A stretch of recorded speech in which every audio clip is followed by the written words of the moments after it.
आप देख रहे हैं एसडीएम न्यूज़। मैं हूं रियाद अंसारी। इस वक्त मैं महाराष्ट्र के तारीखी शहर औरंगाबाद से बात कर रहा हूं और आज का जो मेरा विषय देखिए वो एनआरसी को लेकर है, एनपीआर को लेकर है, डबल सीओ को लेकर है। आपने देखा है कि बिहार के अंदर चुनाव की विधानसभा चुनाव की हलचल शुरू हो चुकी है और वहाँ पर जिस तरीके से वोटर लिस्ट को लेकर एक हंगामा बरपा है, लोगों के अंदर परेशानियां बढ़ी हुई हैं। जिस तरह से वोटर लिस्ट को चेक करने की बात हो रही है, जिसकी वजह से कई पॉलिटिकल पार्टियों ने ये डर बताया है, ये डर सताया है, उन्होंने खदशा जताया है कि इसके बहाने से जो है तो जो माइनॉरिटीज़ के जो लोग हैं उसमें बहुत से हमारे आदिवासी भी आ जाते हैं, पिछड़ी जाति समाज की भी आ जाती है और बड़ी तादाद संख्या मुसलमानों की आ जाती है। तो इनके कहने के वोटर लिस्ट से नाम ख़त्म करने की साजिश हो रही है, जो एनआरसी को लाया जा रहा है। ऐसी बहुत सी बातें सामने निकल के आई। बहुत से लोग सुप्रीम कोर्ट गए, कोर्ट में गए, वहाँ से इनको राहत मिली, सारी बात है। लेकिन चुनाव के दरमियान वहाँ की जो प्रशासन है वो जिस तरीके से जो है तो वोटर लिस्ट के बारे में अवेयरनेस कर रहे हैं और वोटर लिस्ट के अंदर जो आपके नाम आए हुए हैं या नए आने वाले हैं तो उसके लिए बर्थ सर्टिफिकेट, स्कूल का टीसी और जो डॉक्यूमेंट्स की अहमियत बताई जा रही है, जतलाई जा रही है और वो लगाना आपको अब अनिवार्य हो गया, यानी लगाना ही है तो आपका नाम वोटर लिस्ट में आएगा। और यह पैटर्न को समाचार पत्रों से हवाले से हमें सूचना मिल रही है।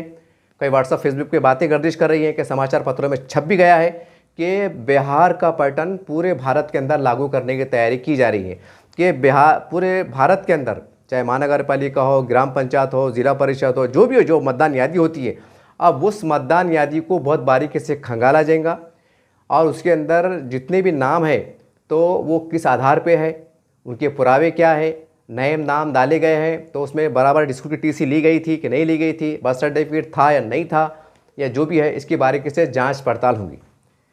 तो ये पूरा पैटर्न पूरे भारत में अब लागू करने की तैयारियां है कि हलचल हो चुकी है। हो सकता है कि बहुत जल्द जो है तो इलेक्शन कमीशन ऑफ इंडिया या महाराष्ट्र लेवल के जो अधिकारी है वो इस सिमत के अंदर काम करे, क्योंकि इस इशारे मिल चुके हैं। चलिए, सबसे पहले एक वीडियो बहुत गर्दिश कर रहा है। बिहार का एक अधिकारी है, वो जो है तो जनता के नाम आह्वान कर रहे हैं कि भाई वोटर लिस्ट में नाम कैसे आना चाहिए, हम कैसी चेकिंग करेंगे और क्या क्या डॉक्यूमेंट लगने वाले हैं। सबसे पहले वो वीडियो देख लीजिए और पूरा सुन लीजिए बारीकी से, उसके बाद इंशाअल्लाह मैं कुछ आगे के बाद आपसे कहूँगा। मतदाता सूची में जिनका नाम था उसके बाद से 2003 के बाद से अभी हमारा 24 जून 2025 तक इन पिछले लगभग 22 साल में जिनका नाम जुड़ा है उनको बेसिकली कि वो इस देश के नागरिक हैं कि नहीं उसका हमें पुष्टि करना है। एकदम सिंपल भाषा में हम इस चीज को ये समझें। अब इस पे आयोग की जो गाइडलाइन है उसमें सभी घर में ये गणना प्रपत्र बंटना है। ये बांटेंगे बीएलओ, सभी बीएलओ को ये हस्तगत कराया जा रहा है, सभी घर में ये बांटा जाएगा। इसको बांटने के बाद अगर आपका 2003 के इलेक्टर रोल में नाम है तो इसको भरने के साथ बस वो इलेक्टर रोल की एक कॉपी लगानी है, स्व हस्ताक्षरित स्वयं साइन करके, और वो कागज पर्याप्त होगा। अगर 2003 के इलेक्टर रोल में नाम नहीं है उसके बाद फिर एक नई जो उसके बाद चीज शुरू होती है वो ये है कि आपको दो तिथियों को ध्यान में रखना है। दो तिथि क्या है? पहली तिथि है 1 जुलाई 1987। 1 जुलाई 1987 के पहले अगर आपका यदि आपका जन्म हुआ तो आपका स्वयं का बस जन्म का एक प्रमाण पत्र इस कागज के साथ लगाना होगा। वो 11 कागज जो आप दे सकते हैं उनमें से कोई भी कागज दे सकते हैं। आप अपना जाति प्रमाण पत्र बनाए हुए वो दे सकते हैं, आप अपना आवासीय प्रमाण पत्र बनाए हुए हैं वो दे सकते हैं, पारिवारिक सूची में अगर आपका नाम अंकित है उससे जनरेट की हुई वंशावली है उसको आप दे सकते हैं। अगर आपका 10वीं की मार्कशीट है उसमें जो डेट ऑफ बर्थ लिखी हुई है वो 10वीं की मार्कशीट दे सकते हैं। इस तरीके से आपका अगर बर्थ सर्टिफिकेट है वो बर्थ सर्टिफिकेट इसमें लगा सकते हैं, जो आप पंचायत सचिव को ही निर्गत के यहाँ ही जमा होना है उसके माध्यम से निर्गत होना है। तो इस तरह 11 उनमें से कोई भी कागज आप इसमें लगा के दे सकते हैं। दूसरी महत्वपूर्ण डेट जो आपको याद रखनी है वो याद रखनी है 2 दिसंबर 2004।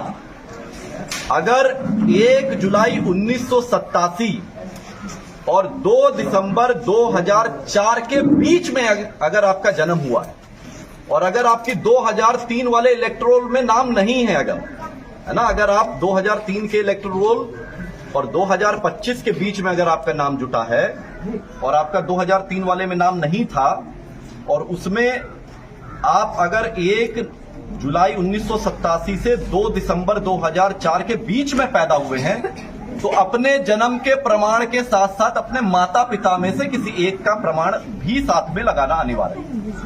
अब या तो उन 11 में से कोई कागज लगा दीजिए या अपने माता पिता के प्रमाण के रूप में 2003 वाला ही इलेक्टोरल की कॉपी लगा दीजिए, क्योंकि वो प्रमाणित करता है कि आपके माता पिता 2003 वाले इलेक्टोरल में थे। अगर 2 दिसंबर 2004 के बाद का जन्म है और आप 18 साल की अहार्ता को पूरी करते हैं, यानी आप 24 जून 2025 तक आपका इलेक्टोरल में नाम था, तब आपको अपने जन्म के प्रमाण पत्र के साथ साथ अपने माता और पिता दोनों का देना। तो महत्वपूर्ण तिथियां क्या हुई? पहली महत्वपूर्ण तिथि 1 जनवरी 2003। 1 जनवरी 2003 के इलेक्टोरल में मतदाता सूची में आपका यदि नाम था तो फिर वही कागज अपने आप में सब कुछ है। अगर फिर दूसरी महत्वपूर्ण तिथि क्या है? 1 जुलाई 1987। अगर 1 जनवरी 2003 वाले इलेक्टोरल में आपका नाम नहीं है तब फिर यह तिथि इंपॉर्टेंट हो जाती है। फिर 1 जुलाई 1987 के पहले अगर जन्म हुआ तो स्वयं सिर्फ अपना जन्म का प्रमाण देना है। यदि 1 जुलाई 1987 और 2 दिसंबर 2004 के बीच में जन्म हुआ तो अपने जन्म के प्रमाण के साथ साथ अपने माता या पिता में से किसी एक का प्रमाण देना आवश्यक होगा। और अगर 2 दिसंबर 2004 के बाद अगर जन्म हुआ तो अपने जन्म के प्रमाण के साथ साथ अपने माता पिता दोनों का प्रमाण पत्र देना है। ये सभी बीएलओ के माध्यम से ये आपका गणना प्रपत्र आपको मिलेगा। इसको बीएलओ सब उसी समय भरवा लें, ये नहीं कि दे के छोड़ दिए 4 दिन बाद आ रहे ले, सामने सामने भरवा लें। इसमें कुछ बहुत ज्यादा नहीं भरना है, अपना पता भरना है जहां आप रह रहे हैं, अपना एक पासपोर्ट साइज की फोटो लगानी है, अपनी जन्म तिथि लिखनी है, वही जन्म तिथि जिसका आप प्रमाण देंगे। कौन सी जन्म तिथि? जिसका आप प्रमाण इसके साथ लगाएंगे। आधार संख्या, जो आपका आधार कार्ड का नंबर है वो लिखना है, वो वैकल्पिक है। अपना मोबाइल नंबर लिखना है और फिर अपने पिता या कानूनी अभिभावक का नाम लिखना है। और साथ में अगर उपलब्ध है ही आपके पास, आपका जो वोटर आईडी कार्ड का नंबर है, इपिक नंबर, वो लिखना है। इपिक नंबर जो बीएलओ आपके पास आएगा उसके पास जो मतदाता सूची उसमें वो आपका वोटर आईडी कार्ड का नंबर लिखा हुआ, तो उनसे पूछ के लिख लीजिए। तो सबसे आराम का काम यही है, जब बीएलओ आपके पास ये गणना प्रपत्र लेके आए उसी समय भर लीजिए सामने सामने। और उसके पहले ही वो कागज और एक पासपोर्ट साइज की फोटो अपने पास पहले से रखिए, ताकि बाद के लिए आपको विलंब करने की आवश्यकता ना पड़े। साथ के साथ बीएलओ आया, भरे, 2 मिनट का काम है भरने का, गोंद से फोटो चिपकाए और वो अपना हस्ताक्षर करके वो कागज साथ में जमा कर दिए। अब जितनी यहाँ पे जीविका की दीदियां हैं, आंगनवाड़ी की सेविका सहायिका हैं, हमारे तंत्र से जुड़ी हुई जितनी जमीन पे कार्य करने वाले हमारे योद्धा हैं यहाँ, आपका उत्तरदायित्व ये बनता है कि गांव में घूम घूम के पहले ये जो दस्तावेज साथ में इस कागज के लगाना है उसकी जानकारी आप घर पे जाके दीजिए, ताकि सभी अपना ये दस्तावेज पहले से रख लें। देखा आपने, वहाँ के कोई अधिकारी है, ये बिहार का वीडियो है, उस पर लिखा हुआ तो नहीं है, हो सकता है कोई चुनाव का अधिकारी होंगे, जिला कलेक्टर साहब भी हो सकते हैं, जो भी अधिकारी हो सकते हैं, कि उनका नाम नहीं आया, लेकिन इसमें ये लिखा हुआ है व्हाट्सएप के जो गर्दिश कर रहा है कि ये बिहार का है। तो बहरहाल आप ख़ास तौर से ये वीडियो को और ये बात को मुसलमानों के ज़िम्मेदारान ने बहुत ही तवज्जो देने की ज़रूरत है। क्या वो पहला ज़माना चले गया? वोटर यादी में नाम है नहीं है, आपने वोट दिया नहीं दिया, चक्री चल रही है, मामला चल रहा है, क्योंकि हमारा तजुर्बा है और काफ़ी लोगों का तजुर्बा होगा कि मुसलमानों की 10 से 15% की जो आबादी होती है हर चुनाव के टाइम, उसके अंदर एक तरह की लापरवाही पाई जाती है, एक तरह की सुस्ती पाई जाती है। जब उनसे कहा जाता है, जब मतलब जो पार्टी के लोग हैं, कार्यकर्ता है, वो जाते हैं कि चलो भाई, मतलब गाड़ी ले जाते हैं, रिक्शा ले जाते हैं, चलो भाई वोट डालने चलो, तो वो बोलते हैं भाई हमने वोट क्यों देना, हमको क्या मिलेगा, हमको क्या मिला, हमको क्या लोन मिला, कि नौकरी मिली, कि पानी मिला, ऐसे तरह तरह की अजीब गरीब तर्क दी जाती हैं। यानी कि वो बज़्ज़न है। हालांकि ये लोकशाही है, हमारे पास जमहूरियत है, हर किसी को वोट करना चाहिए, लेकिन वो नहीं करते हैं। ये मुसलमानों को वैसा तो बहुत सी तरफ देखा जाता है, लेकिन मैं ख़ासतौर से स्पेशली मुसलमानों को इसलिए कह रहा हूँ कि पूरी बला, पूरा टारगेट हम कह सकते हैं कि कहने के मुसलमान बनते हुए दिखाई दे रहे हैं। ये साफ़ सुथरी बात है, क्योंकि हमने देखा इससे पहले कि घटनाएं घटी कि बांग्लादेशी पकड़े गए, वो यहाँ पर देश में घुसपैठिया पकड़े गए, महाराष्ट्र में कई पकड़े गए, दिल्ली में पकड़े गए, हज़ारों की संख्या में पकड़े गए, बाद में सरकार ने उन पर कार्रवाई करी, उनको बांग्लादेश वापस भेजी। तो ये सवाल फितरतन उठना लाजमी है कि भाई जहाँ जहाँ मुसलमानों की बड़े बड़े शहर पाए जाते हैं, जैसा मालेगांव है, औरंगाबाद है, नांदेड़ है, परभनी है, भिवंडी है, मुंबई है, कुछ यूपी है, बिहार है, पूरे देश के अंदर जहाँ मुसलमान है, तो एक दिल में एक डर है, एक बात सताती है कि कहीं यहाँ पर घुसपैठे तो नहीं है। ये भी एक रीज़न है जो चेक किया जा रहा है, और ये देश की सलामती से मामला जुड़ा हुआ है, और इसके ऊपर मुसलमानों को जो है तो कुछ ज़्यादा नाराज़ होने की ज़रूरत नहीं। तो जहाँ देश की सुरक्षा की बात आती है तो मुसलमानों को भी चाहिए, मुसलमानों को जिम्मेदारियों को भी चाहिए कि वो पूरा पूरा कोऑपरेट करें। जब आप एक तरफ ये नारा लगाते हैं कि जब देश पे आ जाएंगे तो हम खून देंगे, तो आज फिर आप जांच करने में ताउन क्यों नहीं कर रहे हैं? हाँ, सरकार का अगर कोई नए नियम ला रही है तो आप उसके वास्ते अपने आप को प्रेयर यानी तैयार क्यों नहीं कर रहे हैं?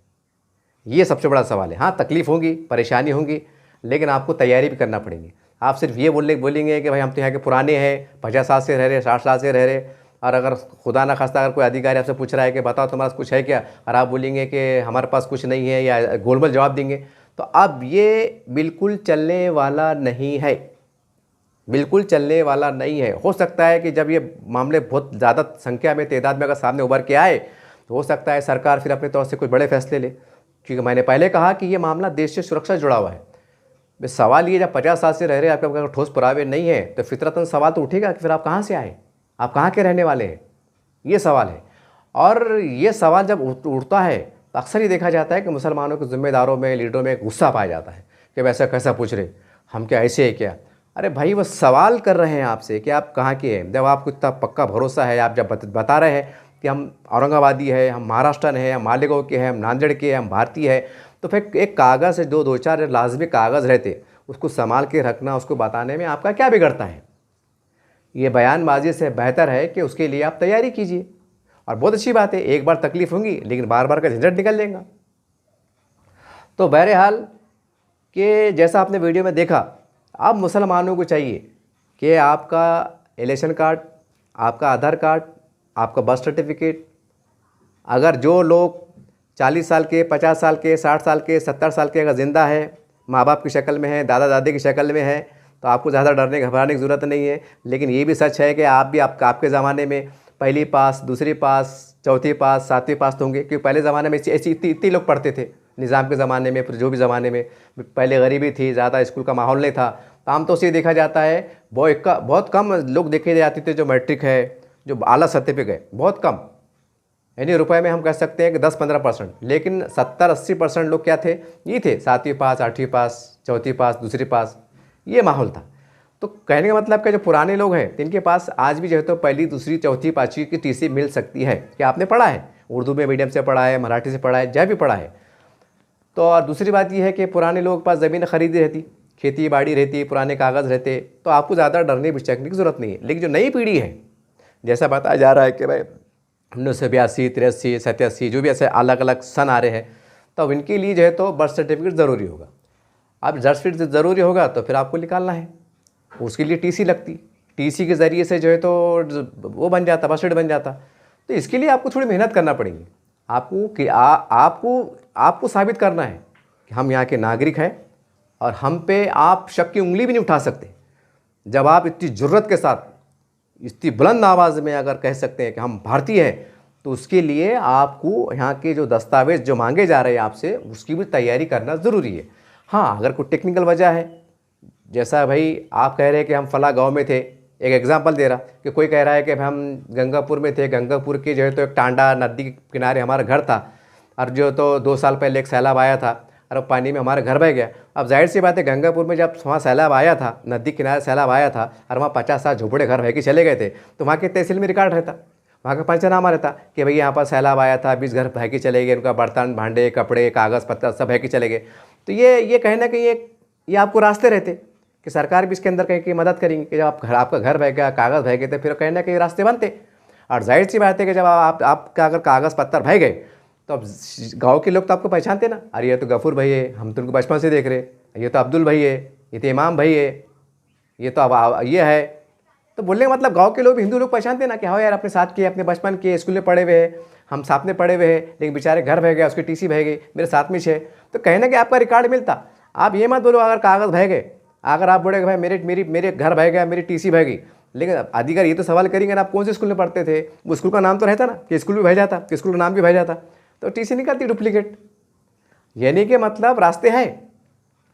वो बहुत ही कुदरती इत्तेफाक अगर बात हो गई, इत्तेफाक अगर बात होगी कि अल्लाह ना करे कि भाई ऐसा कोई भूकंप आया था जैसे उस्मानाबाद किल्लारी में आया था और पूरा गांव के गांव बढ़ गया था, तो बोल सकते भाई हम फला स्कूल में पढ़ते थे, अब वो स्कूल भी चले गया, स्कूल भी भूकंप के अंदर दब गया, मर गए, हमारे बाप दादा मर गए, हम गलती से बाहर कुछ काम से आए हुए थे, हम बच गए, हमारा पूरा रिकॉर्ड ज़मीन दोस्त हो गया, तो हमने कहाँ से लाना। तो वो एक कुदरती बात है, वो एक अलग गुंजाइश है। लेकिन ये टेक्निकल बात जहाँ पर अगर कुछ कागज़ आपके गुम भी जाते हैं, तो आपको ये बात अच्छी तरह नोट करना चाहिए, हर मुसलमान को करना चाहिए, ज़िम्मेदार को करना चाहिए कि उसका डुप्लीकेट रिकॉर्ड भी कहीं ना कहीं मिलता है या मौजूद रहता है।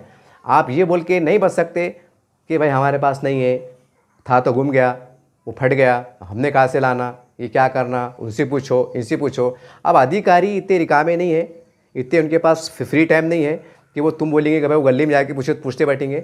वो अधिकारी आपके मकान पे आएंगे और आपके पास जो भी दस्तावेज़ है, जो फॉर्म भरे जाएंगे, उसके हिसाब से मतलब वो जो है तो पुरावा मांगेंगे। भाई आपका नाम क्या है, मेरा नाम ये है, मेरे बाप का नाम ये है, इसका सबूत क्या है कि भाई आपका नाम ये, आपके बाप का नाम ये मेरी टीसी है, आपकी डेट ऑफ बर्थ क्या है, ये मेरी टीसी है, आपके जन्म पैदाइश क्या है, ये मेरी टीसी है। बोलने का मतलब आपको कागज़ जोड़ना पड़ेगा और कागज़ के अंदर जो नाम आ रहा, जो स्पेलिंग आ रही, जो डेट ऑफ बर्थ आ रही, वही बारीकी से दर्ज किया जाएगा। अब तक चलेगा ज़बानी आदि आपने बोल दिए, हम इधर पैदा हो गए थे, हम ऐसा हो गए थे, हम इधर से आए थे, ये अब तक 10-20 सालों में पहले चला, जो भी चला, लेकिन अब नए हालात में ये बिल्कुल चलने वाला नहीं है। तो आप मुसलमानों के जो हम देख रहे हैं देश के अंदर कि आज लोग एक अभियान लेके चल रहे हैं कि वक्फ बोर्ड को बचाना है। अच्छी बात है भाई, मुझे कोई बदगुमानी नहीं, अल्लाह आपको कामयाबी दे, लेकिन पूरे देश के अंदर हंगामा बरपा है, पूरे देश के अंदर लाखों लोग जमा हो रहे हैं, लाखों लोग अब जमा कर रहे हैं, उसके लिए तैयारियां चल रही हैं, उसके लिए स्टेज सज रहे हैं। स्टेज, अब जाहिर सी बात है तैयारियाँ करना, हज़ारों लोग आना, स्टेज लगना, तो जाहिर सी बात है फुकड़ में काम तो हो रहा नहीं। अब इसमें कम से कम 2-3 लाख 5 लाख रुपये लगते ना भाई। स्टेज है, मंडप है, परमिशन है, ये है, बाहर के गेस्ट आ रहे हैं, उनको खिलाना है, पिलाना है, मेहमान नवाजी है, जो भी तरीक़ा रहता है, इंतजामात रहते हैं, कुछ लाइट के, कुछ इसके, कुछ उसके, कुछ भाग दौड़ के, कुछ ट्रांसपोर्ट के पैसे लगते। तो बोलने का मतलब क्या है कि वो जो वक्फ की ज़मीनात है, ठीक है, उसके साथ हमारा कहीं ना कहीं जो है तो दरगाह का, कब्रस्तान का मजहबी मामला जुड़ा हुआ है, तो बात सही है। लेकिन उसके अंदर मुसलमानों को इतनी घबराने की बात नहीं, मुसलमानों की तरफ से डराया जा रहा है कि भाई तुम्हारी मस्जिदें चल लेंगी, मस्जिदें लेके क्या करेंगे वो। जो उनकी 1-2 मस्जिद का मामला था, उनका टारगेट था, जैसा बाबरी मस्जिद है और 1-2 मसले, बस वो उसके ऊपर अल्लाह आगे क्या होने वाला है, वो सब पे नहीं करने वाले हैं। वो सिर्फ जो जायदादें हैं 10 एकड़, 20 एकड़, 100 एकड़, जो आज करोड़ों रुपए की हो गई, और जो बंदरबाट चल रही, अब सरकार भी देख रही है कि मुसलमान खुद आपस में लूट डाड़े, कैसा कैसे काम बता दे रहे, तो सरकार भी देख रही है यार ये तो करोड़ों अरबों रुपये की ज़मीन है, ये मट्टी मोल चल जा रही, तो क्यों ना हम हमारे अंडर में लेके हमारे तरीके से काम करेंगे। ये सरकार के तर्क है। अब कहने के उसके अंदर मुसलमान ही जिम्मेदार है, मुसलमान ही डिफ़ाल्टर है, सरकार कुछ भी नहीं है। सरकार को एक मौका मिला कि तुम लफड़े कर रहे, तुम लपड़ टुप्पी कर रहे, तम वक्फ बोर्ड में घुस रहे, तुम लफड़े नहीं करते थे, पुराउंड रिकॉर्ड कांच कैसा रिकॉर्ड रहता था, तो कहीं घुसते थे, क्यों घुसते थे।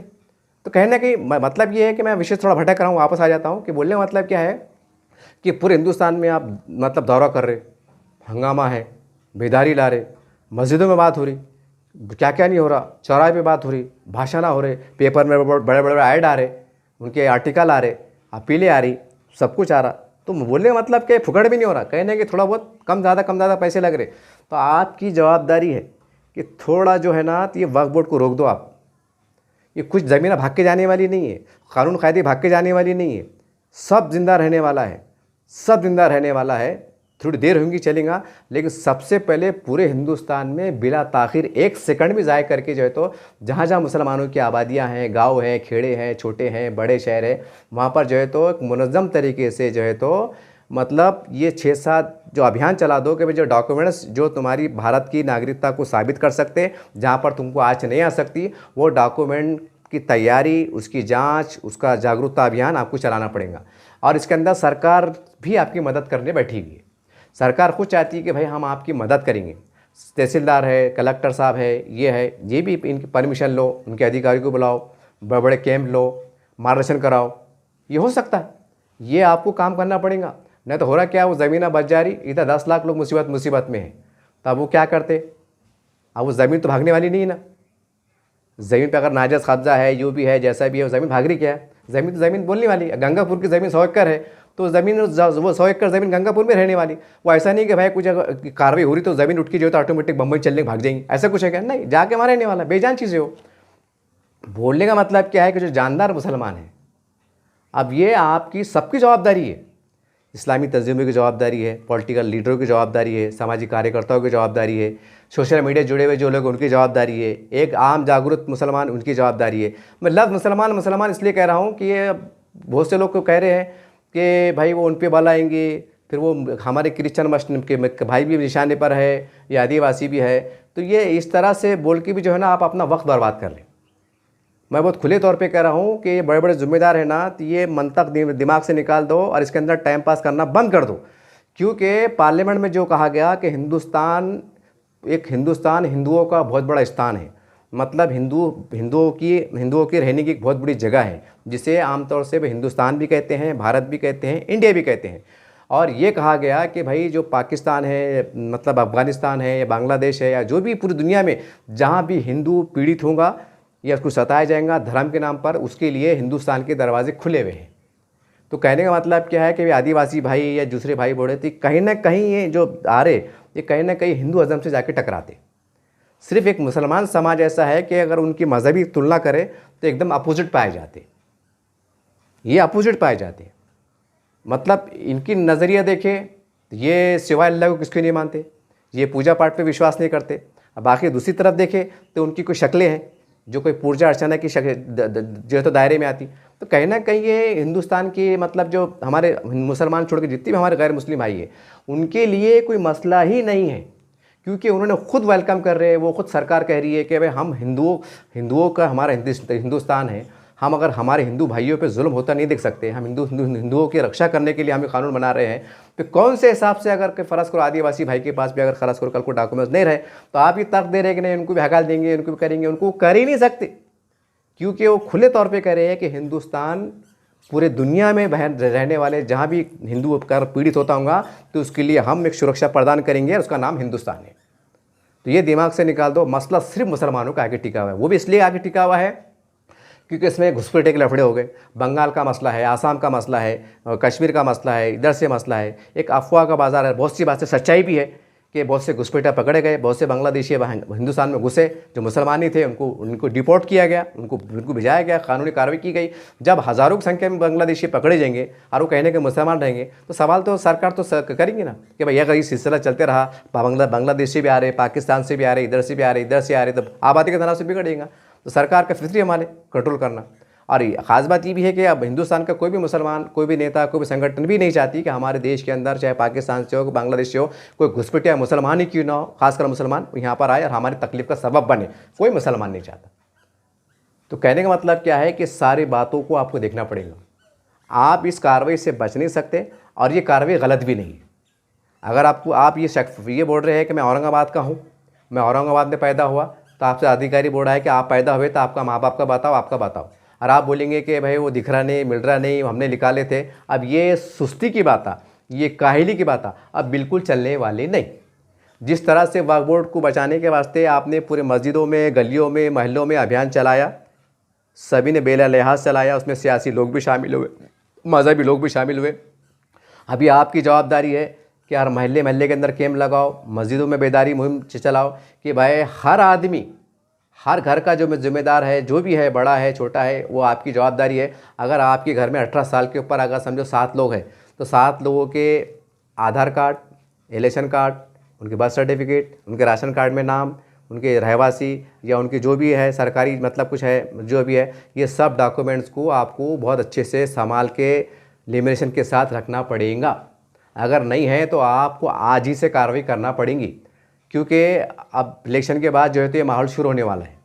6 महीने के बाद भी हो सकता है, साल भर के बाद भी हो सकता है, मगर इतना टाइम लगने वाला नहीं है, क्योंकि मरदमशुमारी होने वाली है।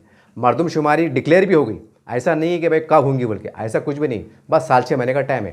तो ये साल 6 महीने हम समझते हैं कि जहाँ पर मरदमशुमारी नहीं हुई, और ख़ासकर महाराष्ट्र के मुसलमान और औरंगाबाद के मुसलमानों के लिए बड़ी राहत की खबर है कि वक्त से पहले आप अपने अपने परिवार का, अपने घर में कितने बच्चे हैं, कितने महिला है, कितने क्या है, सबके डॉक्यूमेंट्स निकाल के एक फ़ाइल के साथ जोड़ के सलीके से तरीके से आपको तैयारी के साथ रखना पड़ेगा। और जब मरदमशुमारी होंगी, जब जनगणना होंगी, या हो सकता है कि भाई कुछ अलग नाम से अभियान चले।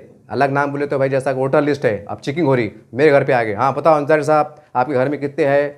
साहब ये मेरे घर में 5 जने हैं, ठीक है, इनके अच्छा इनके है क्या, ये कौन है, ये कौन है, ये कौन है, ये साहब मेरी बीवी है, मेरे बच्चे, अम्मू है, डम्मू के, हाँ बताओ ये इनके नाम का तुम्हारे पास क्या सबूत है कि इनका कोई टीसी है?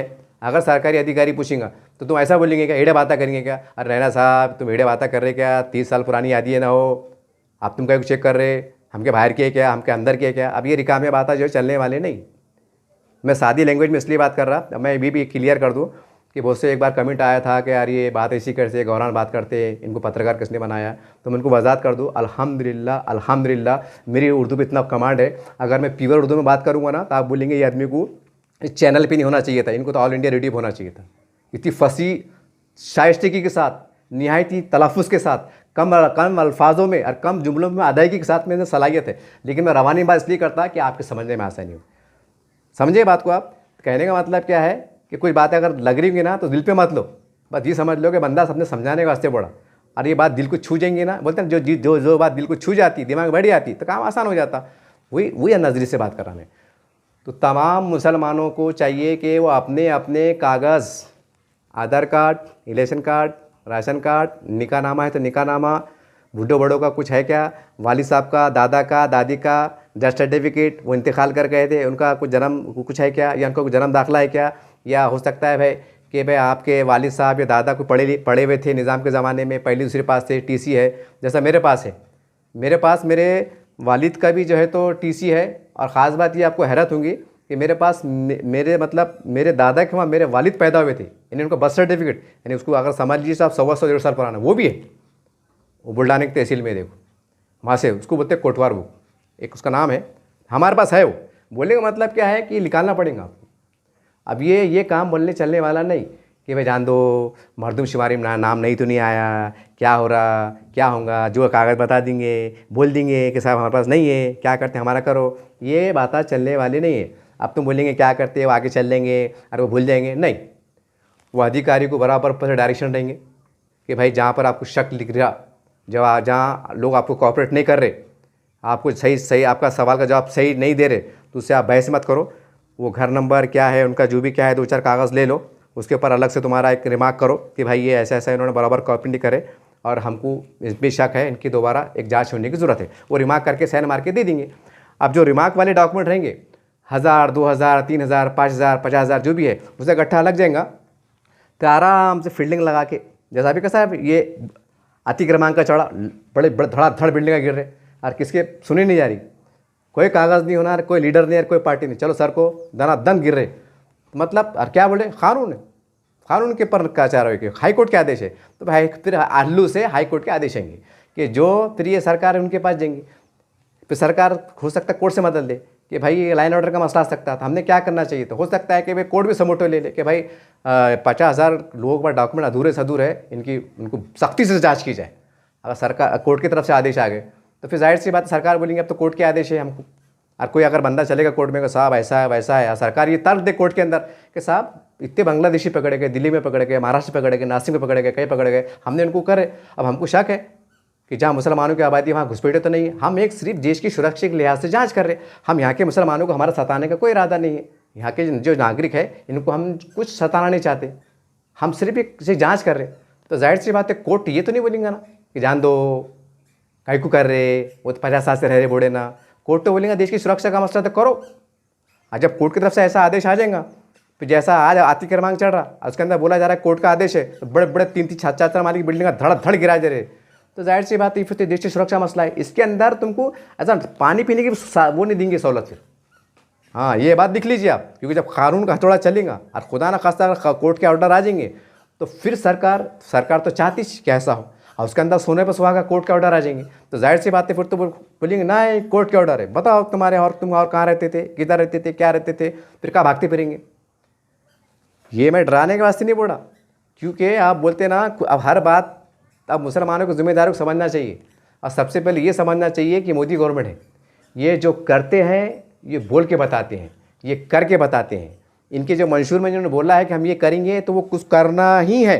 अब सवाल ये है कि जब हमको करना ही है और ये काम होना ही है, तो अपने को भी कानूनी तौर से हमको क्या तैयारी करना है, कागजी लेवल के ऊपर हमको तैयारी करना ही है और हमको करना ही चाहिए, कोई बड़ी बात नहीं है। और इतने डॉक्यूमेंट्स की तैयारी ज़रूर करो कि कल को अगर अधिकारी तुम्हारे पास आए, कल को अगर वोटिंग लिस्ट औरंगाबाद में चेक हो, महाराष्ट्र में अगर चेक अभियान शुरू हो कि भाई औरंगाबाद में 5 लाख मुसलमानों के नाम है, एग्जाम्पल में दे रहा, ठीक है, जिसमें महिला जो है तो 2 लाख है, 3 लाख पुरुष है, एग्जाम्पल में दे रहा, हाँ ठीक है, इनके नाम कैसे आए थे, इनका पुराना बताओ वेरीफाई के वास्ते, तो फिर आप क्या बताएंगे, अब कुछ ना कुछ बताना पड़ेगा ना। अब तुम नहीं बोल के, अब तुम अगर झगड़े तो नहीं कर सकते, ठीक है, अगर तुम आड़ी चिड़ी बातें करेंगे, कुछ भी रहता ना, वो अधिकारी क्या है, वो तो दन दन दन दन करेंगे, हो सकता है वो कैमरा भी, अब तो मोबाइल हो गया, अब तो मोबाइल भी कर लेंगे कि देखो साहब हम गए थे, हमको धमकी दे रहे थे, हमारे साथ बदतमीजी बात कर रहे थे, और तुम वो आते। तो अब वो ठंडे दिमाग से, सुलझे हुए दिमाग से ये पूरी तैयारियां करना पड़ेंगी। और ऐसा नहीं है कि यहाँ डिफ़ाल्टर लोग हैं, यहाँ पर अल्हम्दुलिल्लाह 100% लोग के पास मौजूद है। सिर्फ फ़र्क इतना है कि कुछ लोगों ने लापरवाही से अपने डॉक्यूमेंट्स को निकाला नहीं है, अपनी टीसी अटकी हुई कॉलेज में है, किसके स्कूल में है, किसके नेके नामे गुमे हुए है, वो खाजिक पाजी पड़े हुए है, तो किसका कुछ है तो किसका कुछ है, कितने वालिद साहब मर गए, ये वालदा का इंतकाल होगा, तो क्या है बस एप्लीकेशन देख छोड़े हुए है, 2-4 चक्कर मारे, बाद में बोले यार वो चक्कर मारे, क्या मिलने वाला है, कि आपने प्रॉपर्टी जान दो क्या मिलने वाला है, हजरत मर गया अब क्या है, नहीं, तो ये आपको सब कागज़ जोड़ के रखना है। और जिनके वालिद साहब मर गए, जैसे वालिद साहब का मंदिर मर गए, तो वालिद साहब की उम्र कितनी होगी, एग्जाम्पल आज के दौर में 50-60 साल। अब वालिद साहब का अगर पुरावा तुम्हारे पास मौजूद रहेगा, तो जाहिर सी बात है वालिद साहब के 3 बच्चे, 4 बच्चे, 2 बेटियाँ है, तो उनको सेफ्टी मिल जाती है, साहब ये हमारे बाप नहीं, इनका ये आधार कार्ड है, ये इनका इलेक्शन कार्ड है, और ये उनका डस्ट सर्टिफिकेट साहब, ये महानगर पालिका औरंगाबाद का साहब, ये उनका सर्टिफिकेट, हम उनके बच्चे टेली करो, हमारा नाम उस पर नाम आ रखने हो जाए, बहुत आसान सा तरीका है। लेकिन इसके वास्ते आपको वो कागज़ निकालने के वास्ते थोड़ी भागदौड़ करना पड़ेगी, थोड़े कारोबार आगे पीछे करना पड़ेंगी। और इसमें जो हमारे जमात इस्लामी है, जमात 4-5 तंजीम है, माशाल्लाह, अल्लाह आपको जज़ा खैर दे, आपसे कोई बदगुमानी नहीं है। ये आप जो है तो अभी से काम पे लग जाओ, ये इंतज़ार मत करो कि वो अभियान चलेगा, फिर सर्कुलर रहेगा, फिर GR रहेगा, फिर हड़कम मचेंगे, फिर ये होगा, फिर हम मीटिंग लेंगे, फिर मस्जिद में मीटिंग होंगी, फिर हमारे शहर मीटिंग होंगी। ये है ना, अब मुसलमानों को सब सुस्ती काहली छोड़ना पड़ेंगी। आप ये सोचो कि तुम्हारे पीछे जो बलाएँ है ना, कुछ कानून के ज़रिए थे, कानून शक्ल में 100 की स्पीड से आ रही, जब 100 की स्पीड से आ रही है ना, तो तुमने भी जो है तो उसका मुकाबला करने के वास्ते अपने आप को प्रिपेयर रखना, तैयार रखना कि 100 की स्पीड से आन दो, हम 110 की स्पीड से जवाब देंगे, कानूनी जवाब से देंगे, कानूनी अंदाज से जवाब देंगे।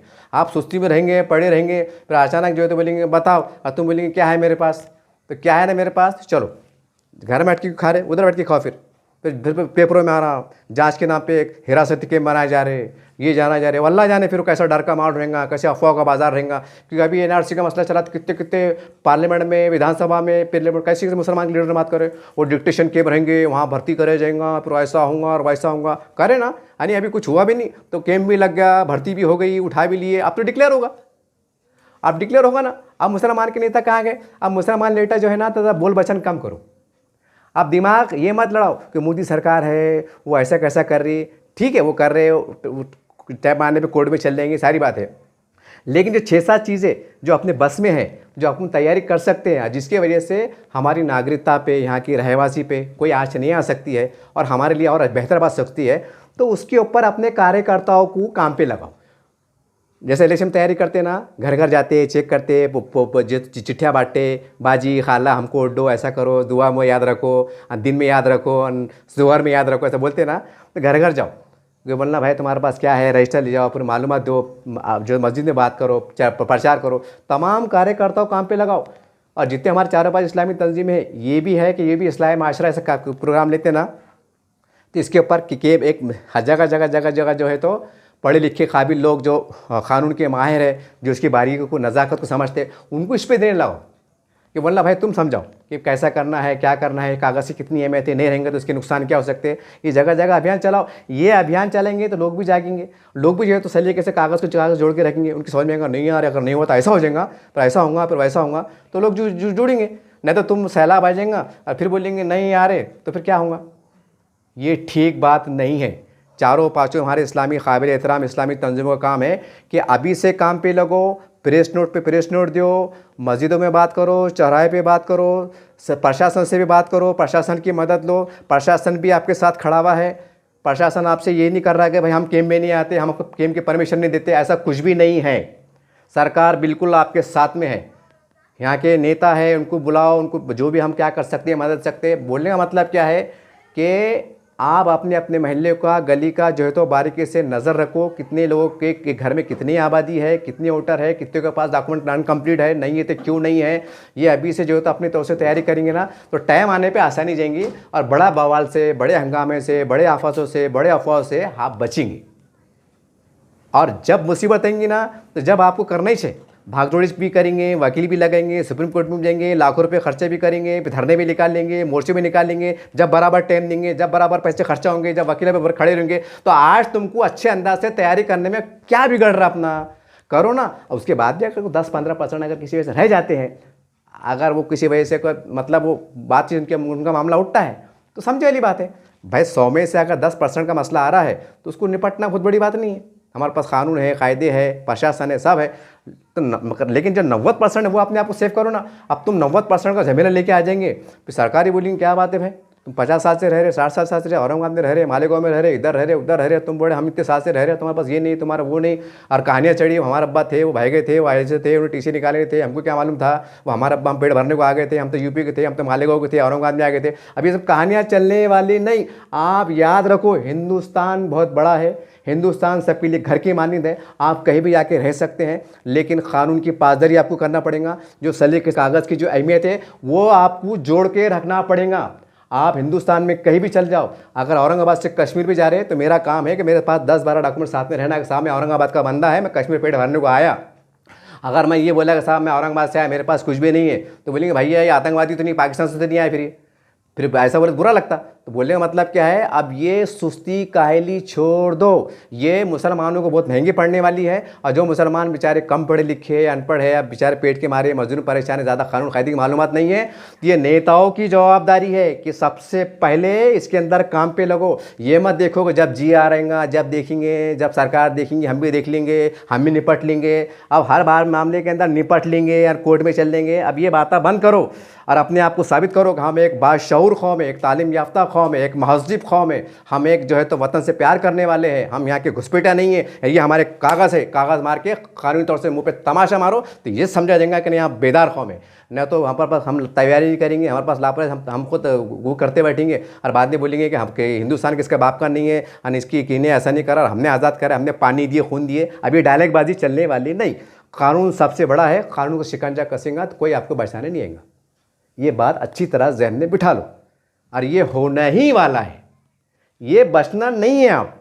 और मुसलमानों को भी नेताओं को चाहिए कि जज्बाती भाषण ना करें, बल्कि अपने अपने कार्यकर्ताओं को जहाँ भी आपका नेटवर्क काम करता है अच्छे अंदाज से प्रशासन से मिलकर अभियान चलाओ, जागरूकता अभियान चलाओ और डॉक्यूमेंट्स की क्या अहमियत है उसका बेदारी मुहिम चलाओ। उसमें कामयाब हो गए तो कोई लफड़े होंगे नहीं, कोई झंझट होंगे नहीं और सब अफवाह भी जो भी है ताना तनी सब खत्म हो जाएंगी।